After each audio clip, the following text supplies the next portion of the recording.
देखा कि जब से भारतीय वज़ीर आज़म नरेंद्र मोदी ने इक़्तिदार संभाला तो लाइन ऑफ कंट्रोल के ऊपर जो सीज़ फायर मुआहदे की थी उसके अंदर खिलाफ वर्जियाँ हमें नज़र आई। आज भी हिंदुस्तान की तरफ से लाइन ऑफ कंट्रोल की खिलाफ वर्जी की गई, जिसके नतीजे में सिपाही नूरुल हसन और सिपाही वसीम अली शहीद। दोस्तों नमस्कार। आज इस वीडियो में पाकिस्तानी पत्रकार भूतपूर्व सैनिक जनरल से चर्चा कर रहा है कि जब से मोदी आए हैं तब से पाकिस्तान की लगातार पिटाई हो रही है। हम लोग जो भी कुछ करते हैं उसके विरुद्ध भारत बहुत ताकत का इस्तेमाल कर रहा है, तो हमें क्या करना चाहिए। तो पाकिस्तानी जनरल अपनी निखट्टूपन को दिखाते हुए कि बजाय उसको ये कहना चाहिए कि हम भारत का सामना करेंगे, उनको से लड़ेंगे, उन्हें ये सलाह दे रहा है कि भैया तुम लोग जो है संयुक्त राष्ट्र में जाओ, दूसरे देशों में जाओ और वहाँ पे ये शिकायत करो कि मोदी हम पर बहुत अत्याचार कर रहा है, हमें किसी तरीके से बचाओ।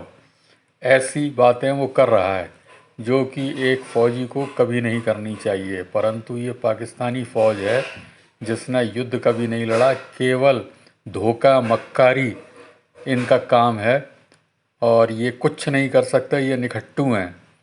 ये अपनी रक्षा के लिए एक तरीके से पाकिस्तानी राजनीतिज्ञों से अपेक्षा रखते हैं कि वो उनको एक संरक्षक की तरह से वो बचाएं। आइए देखें इस वीडियो को। पाकिस्तान की तरफ से आज एक बार फिर लाइन ऑफ कंट्रोल की खिलाफ वर्जी की गई, जिसके नतीजे में पाकिस्तान के सिक्योरिटी फोर्सेस के जो 2 एहलकार थे वो शहीद हो गए।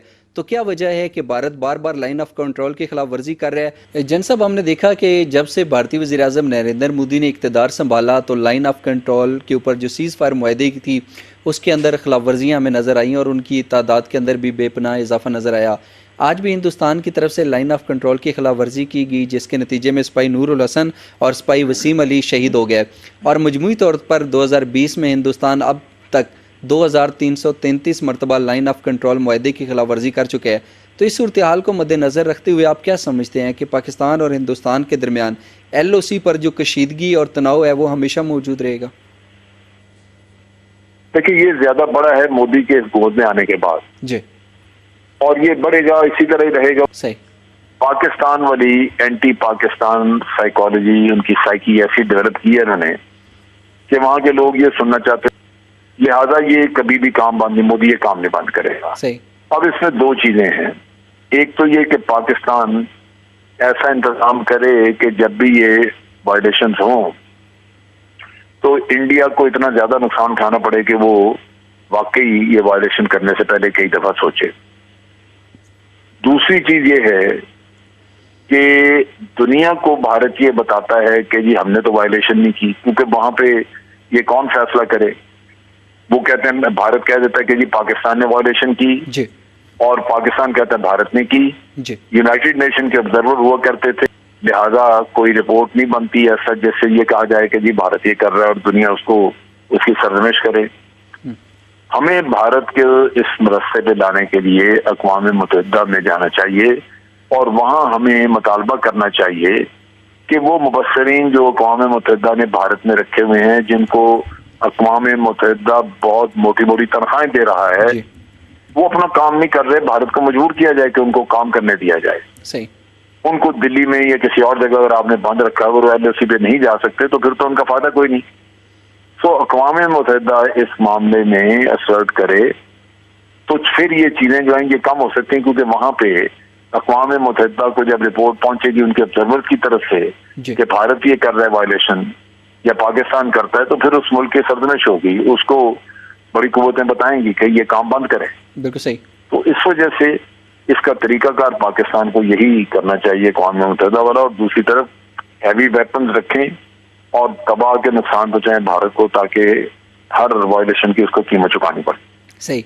जन साहब, अभी जैसे आप United nation military observer group for India and Pakistan के हवाले से बात कर रहे थे, फिर आपने अक़वाम मुत्तहिदा के हवाले से बात की। अगर पाकिस्तान इस हवाले से अक़वाम मुत्तहिदा में जाता है तो जो दुनिया की बड़ी बड़ी ताकतें हैं जिनमें अमेरिका सर फहरिस्त है, उनके मफादात तो पाकिस्तान की बजाय हिंदुस्तान के साथ हैं। तो क्या अक़वाम मुत्तहिदा में जाने से पाकिस्तान को कुछ फ़वाइद हासिल होंगे? یہ ضروری نہیں، لیکن یہ کہنا کہ جی پتہ نہیں وہاں ہوں گے یا نہیں ہوں گے تو آپ مقدمہ ہی نہ اپنا اٹھائیں، جی آپ بات ہی نہ کریں، کوشش ہی نہ کریں، یہ تو زیادتی ہے۔ ایک تو یہ کہ ہمیں کوشش کرنی چاہیے، صحیح، دوسرا یہ بڑا ضروری ہے کہ اس کے لیے پوری پلاننگ کر کے پہلے اس کے لیے لابنگ کی جائے، کچھ ملکوں کی حمایت حاصل کی جائے، صحیح، ان کو بتایا جائے کہ جی وہاں خون خرابہ ہو رہا ہے، اس کو رکوانے کی ضرورت ہے اور اس میں آپ مدد کریں۔ تو لابنگ کر کے پھر آپ وہاں جائیں، محنت کریں، اپنے لیے رزلٹ حاصل کرنے کی کوشش کریں۔ یہ پہلے سے اگر کوئی سوچ لے، یہ جو شکست خوردہ ذہنیت ہے جی، وہ قابل قبول نہیں ہوتی، اس سے آپ پہلے ہی ہمت ہار کے بیٹھ جاتے ہیں، کرتے کچھ نہیں کوئی۔ پاکستان میں یہی کچھ ہوتا ہے۔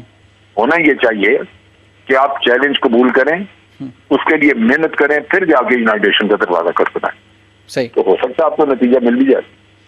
صحیح۔ تو پاکستان نے کبھی یہ دروازہ کھٹکھٹانے کی کوشش کی یا اس کے اوپر بالکل کام ہی نہیں ہوا؟ نہیں کی، یہ انہوں نے پیچھے ایک آدھ دفعہ ذکر کیا ہے صحیح، یونائٹڈ نیشن میں، جب ہمارا جو پرماننٹ ریپرزینٹیٹو وہاں ہوتے ہیں انہوں نے ایک دو تقریروں میں کبھی ذکر کیا ہے، لیکن ذکر نہیں، اس کو ایک ایشو کے طور پہ اس کے پیچھے پڑ جانا چاہیے۔ جن صاحب، جس طریقے سے 5 اگست 2019 کو مقبوضہ کشمیر کی خصوصی حیثیت ختم کی گئی اور اب جس طریقے سے اسرائیل کو متحدہ عرب امارات نے تسلیم کیا، کچھ اور عرب ممالک بھی تسلیم کریں گے، تو اس صورتحال کو مد نظر وہ کسی پرامن حل کی بجائے جانے کی بجائے مزید بگڑ چکے اور اس میں بگاڑ پیدا ہو چکے؟ ہاں، بگاڑ تو پہلے ہی تھا، یہ مسئلے کو حل تو ہو نہیں رہے تھے، جی، اب ان کو بہت بڑا دھچکا لگا ہے۔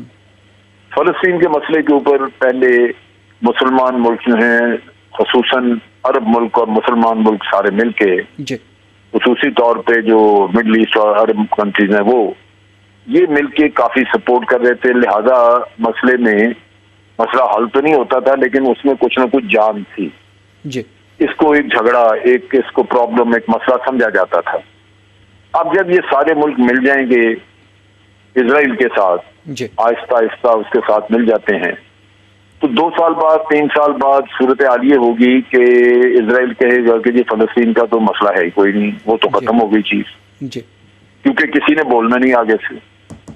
اسی طرح جو کشمیر کا مسئلہ ہے وہ آج دن تک تو ایک پرابلم کے طور پہ موجود ہے، جی، لیکن اگر پاکستان بہت جدوجہد نہ کرے، ہم نے کی ہے کچھ لیکن جتنی ضرورت تھی وہ ہماری حکومت نے، اس حکومت نے بھی اتنی جدوجہد نہیں کی کشمیر کے معاملے پہ، جی، اور اگر آپ نہیں کریں گے تو کچھ عرصے کے بعد 2 سال 4 سال بعد یہی ہوگا کہ آبادیوں کے تناسب بدل چکے ہوں گے، کشمیری بیچارے مار دھاڑ سے ادھر ادھر نکل گئے ہوں گے، صحیح، پھر آپ کو بتایا جائے گا کہ جی ابھی آپ بھول جائیں، وہ جو ہونا تھا ہو گیا، حل کر دیا ہم نے، یونین ٹیریٹری بنا دی ہے، صحیح، اب اگر وہاں پہ کوئی الیکشن کرانا ہے، کوئی ریفرینڈم کرانا ہے تو وہ بھی ہم کرا سکتے ہیں کیونکہ آبادی بدل گئی ہے، تناسب بدل چکا ہے۔ تو یہ صورتحال جتنا جتنا وقت ڈیلے ہوتی جاتی ہے وہ بھی اس سے بھی خراب ہوتی ہے، اور دوسری طرف یہ ہے کہ کسی نہ کسی ایک فریق کی کمزوری، اور ادھر پاکستان کی کمزوری کہ یہ کشمیریوں کے مسئلے کو اتنا شد و مت سے انہوں نے نہیں دنیا کے سامنے اجاگر کیا جتنا کرنے کی ضرورت تھی، صحیح، لہذا بھارت اس سے فائدہ اٹھایا۔